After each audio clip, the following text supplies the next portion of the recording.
Hello, this is Dr. Wang here recording. In this class exercise, we will study bond valuation. And this part is what's covered in your principal finance class. As you can see, there are different features for the bond, and you need to get to the present value of the bond based on the cash flows it generates. So within the bond, there will be a face value, which always equals to $1,000 unless the bond is called back. So we just assume the future value of the bond when it expires 20 years or 10 years later equals to $1,000. And there's also frequency of the bond, which is about the coupon payment. So when it equals to 2, that means the coupon is paid on a semi-annual basis. Semi-annual basically means every 6 months.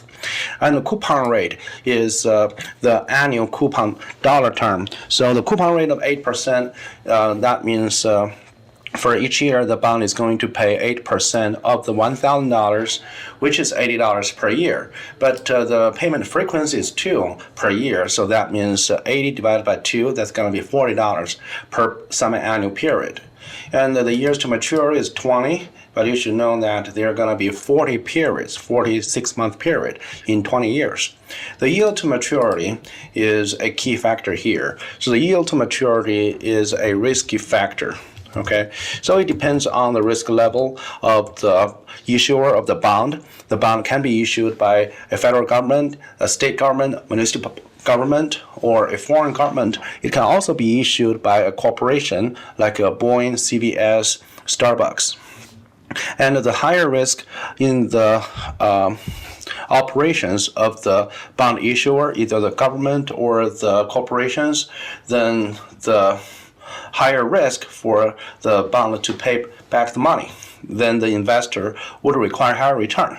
So for the treasury bonds, which is the risk-free rate, is usually the lowest. And for the companies with high operating risk, they have very shaky cash flows, then the yield to maturity would be the highest.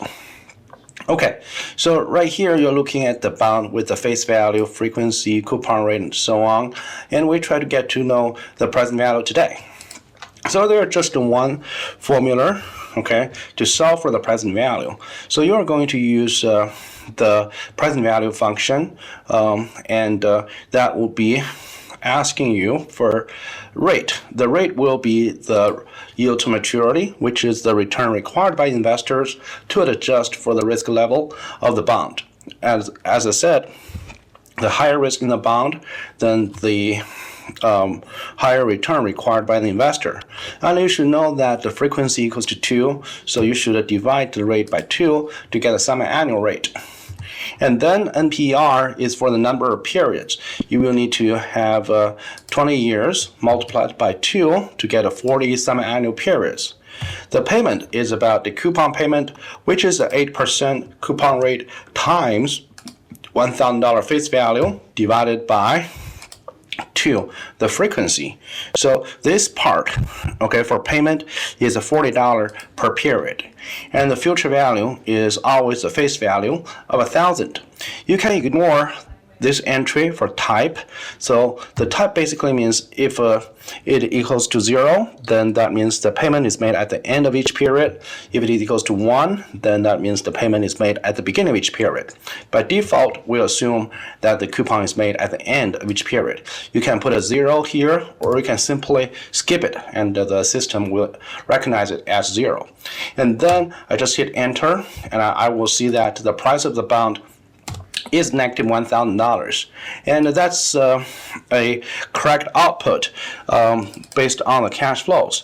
If you hold the bond, and if you will receive $40 every 6 months for the next 40 years, and then after, for the next 40 semi-annual periods, and then after 20 years you receive $1,000 cash inflows, then the present value of it will be negative. So that means today you have to invest $1,000 in order to receive those cash flows in the future.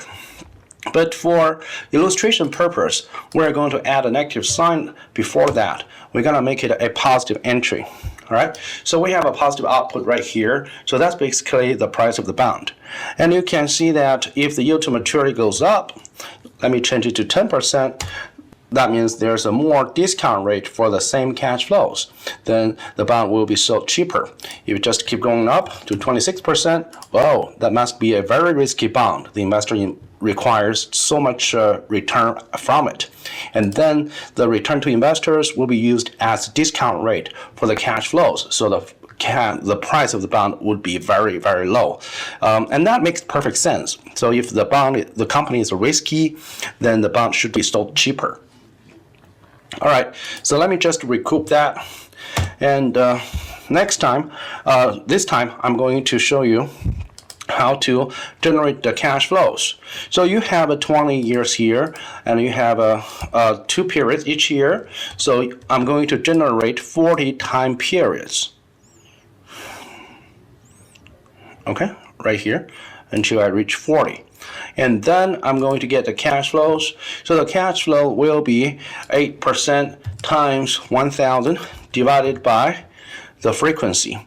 And I'm going to lock cell of this. As you can see, I hit F4 to lock all 3 cells, then hit enter, and then I'm going to double click to have all the cash flows generated for the 40 periods. And for the last one, I'm going to make a little change.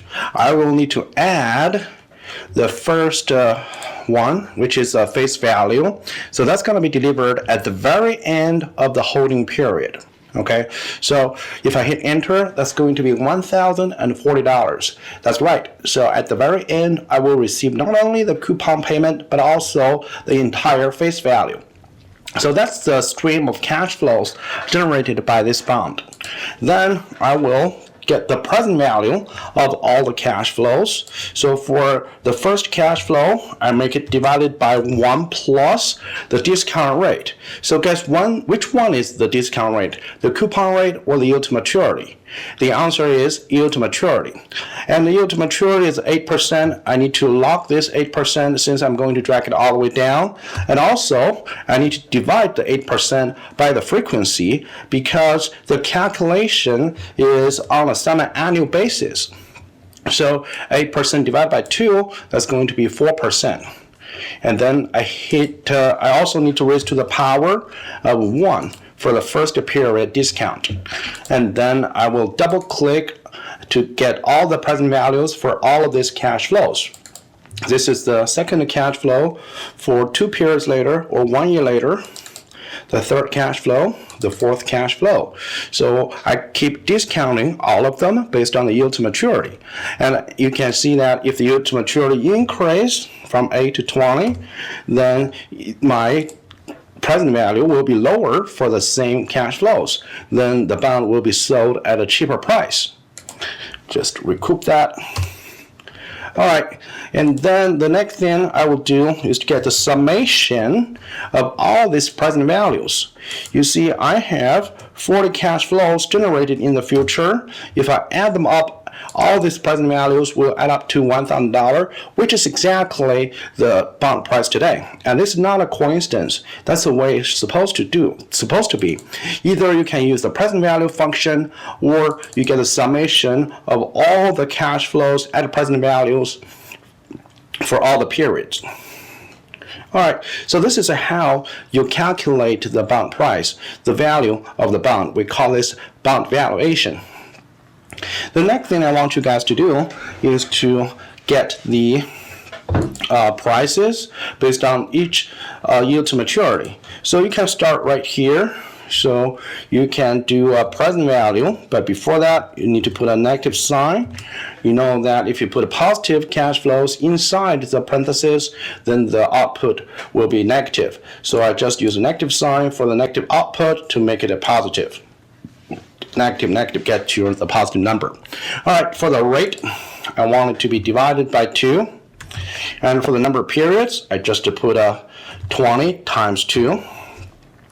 And then for the payment, I use 8% times 1,000 divided by 2. So that's going to be $40 per semi-annual period. And for the face value, it's going to be 1,000. And then I hit enter. All right, so this will be the $1,000 price. And then I'm going to drag it all the way up and then all the way down. Okay, and then what you see here is a yield curve.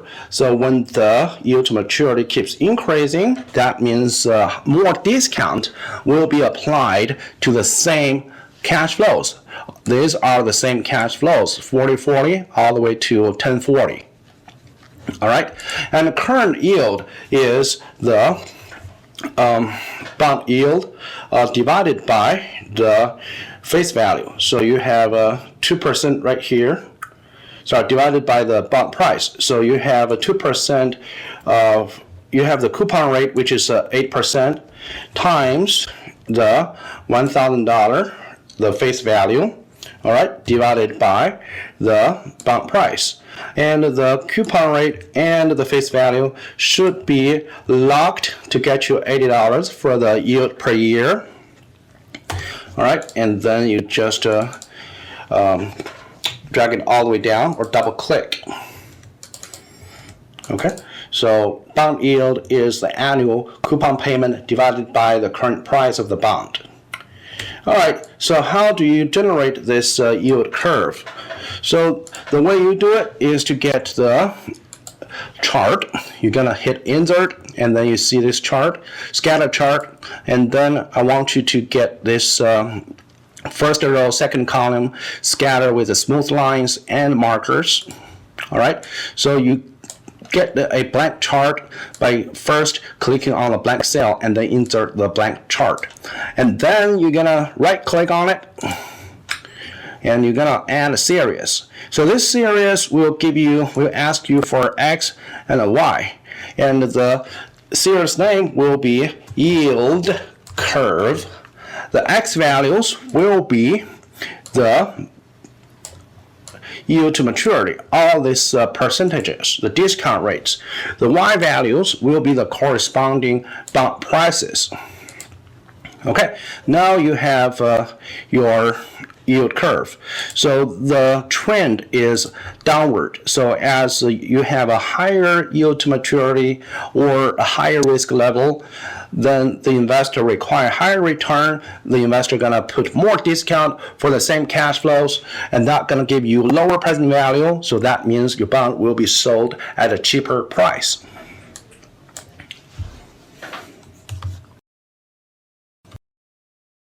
This is the part 2 of the class exercise. So you are looking at the 3 bonds, and these are the terms of the bonds. And the bond number 2 is the benchmark bond, and this is basically coming from the part 1. And you can see it has a frequency equals to 2. That means it's semi-annual, and there are 20 years to maturity, 8% coupon rate, and the yield to maturity at the old time was 8%. The reason I put 3 bonds together is I want you to compare the bonds based on the time to maturity, based on the coupon rate. So you can see that if you compare bond 1, bond 2, bond 1 has longer term, bond 2 has a shorter term. If you compare bond 2 versus bond 3, bond 2 has higher coupon rate and bond 3 has a lower coupon rate. And what we're doing here is called a sensitivity analysis. And the sensitivity analysis basically indicate how much the price is going to change based on the yield to maturity change. As you know, that yield to maturity is the discount rate for the cash flows, and the higher the yield to maturity, the lower the bond price. And the thing is, when the yield to maturity increases by the same level for different bonds, the price change is going to be a different level. So if the bond price change by a higher level, that means this bond is more sensitive. So here is some concept you guys need to learn and remember, as I will illustrate later. So long-term bond is more sensitive than short-term bond. Low coupon bond is more sensitive than high coupon bond.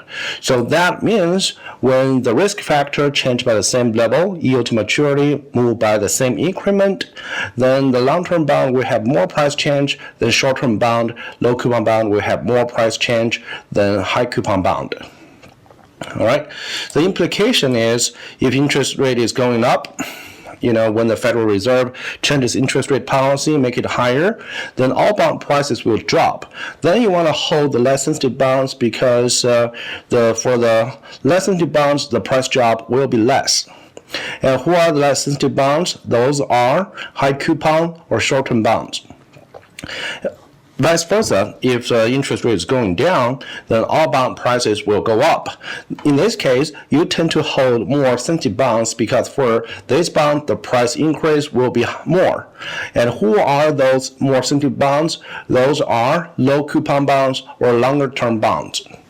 All right, so let me do a mathematical illustration here. So I'm first going to calculate the present value of the bond or the current bond price. So I'm going to use the 8%, the yield to maturity divided by the frequency to get the semi-annual rate, and then the number of years multiplied by the frequency to get the number of periods, and then 8% coupon multiplied by 1,000, which is the face value, divided by the frequency. That's going to give you the periodical coupon payment. And then you have 1,000 as the face value or the future value here. And then I hit enter. So that's the result I get. And then I will just drag it to the right, drag it to the left. So what you see here is the bond price are given for calculated for all three bonds. So for bond 1 and bond 2, since the coupon rate is the same as yield to maturity, then the price is always at the same level as the face value. But for bond 3, because the yield to maturity is higher than the coupon rate, so that means you have less cash flows on the top of denominator, on the top of fractional line as numerator, and you have a larger denominator rate, then the bond price will be lower.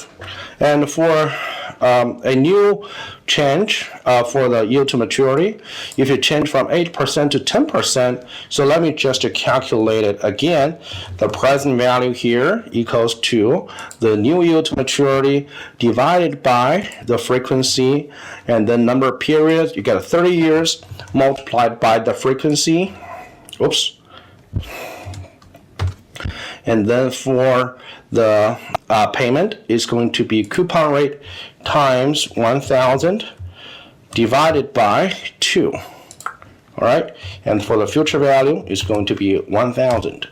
All right, so as you can see, I have calculated the new bond prices based on the new yield to maturity, and the new yield to maturity, is the same for all these three bonds, but as you can see, the bond prices will no longer be the same.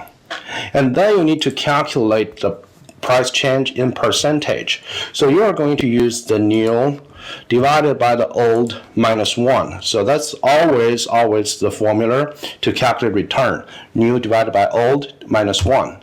And then that's the price change. Okay, so what you see here is if the bond price, if the yield to maturity changes, in this case from 8% to 10%, it got increased, and then all the bond has a price drop. You can see this is a negative price change in percentage. And which bond changed more? So for the long-term bond, it changed by negative 18.9%, and that's larger than the change of bond 2, a short-term bond. And that is consistent with this statement. The long-term bond is more sensitive than short-term bond. And if you compare bond 2 and bond 3, a high coupon bond and a low coupon bond, and for the high coupon bond, for the low coupon bond is going to change by more percentage, and for the low coupon bond, for the high coupon bond is going to change by less percentage. And that is consistent with this statement that low coupon bond is more sensitive than high coupon bond. All right, so that's for the positive change of yield to maturity, which resulted in a negative change in price. So now let me change it to 5% across all the specifications. So as you can see, all bond prices increase, so this is a positive change. And again, long-term bond change more than short-term bonds, and low coupon bond change more than high coupon bond. So that is consistent with this both statements. All right, so let me just recoup the numbers. All right, and for yield to maturity, so I'm going to construct a curve, actually 3 curves for 3 bonds. So for the first one, I will again use the present value, but make sure to put a negative sign in front of it. So 0% divided by 2. Then I will put the number of periods, which is 30 times 2. The payment is $40. So that's 8% times 1,000 divided by 2. The face value is 1,000. Okay. And then that's about price.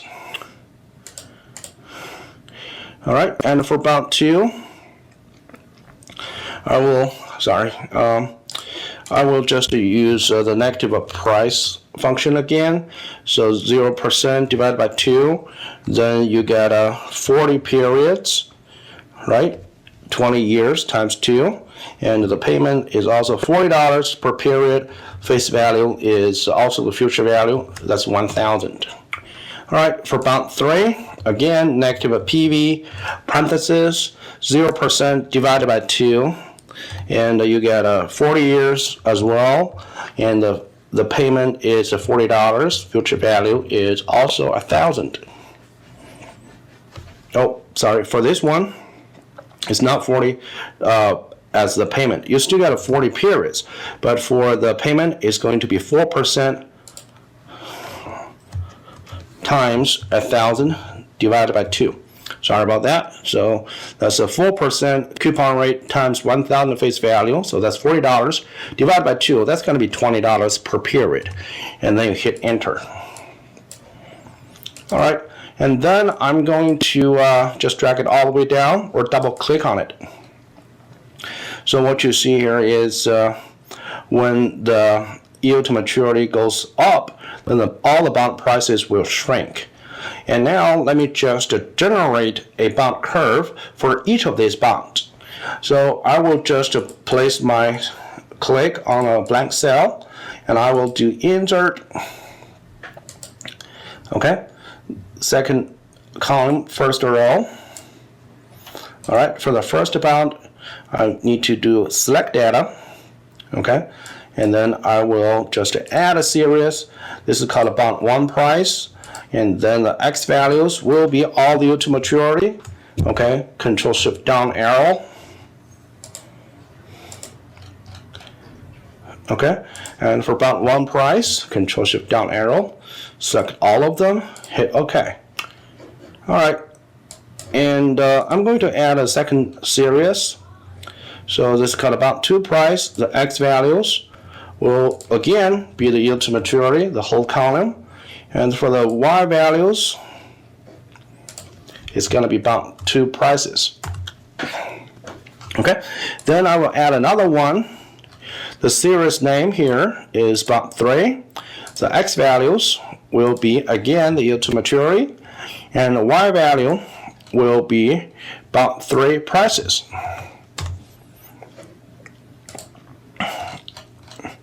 Okay. And for this one, I'm going to click on it, and then I will do some layout adjustment.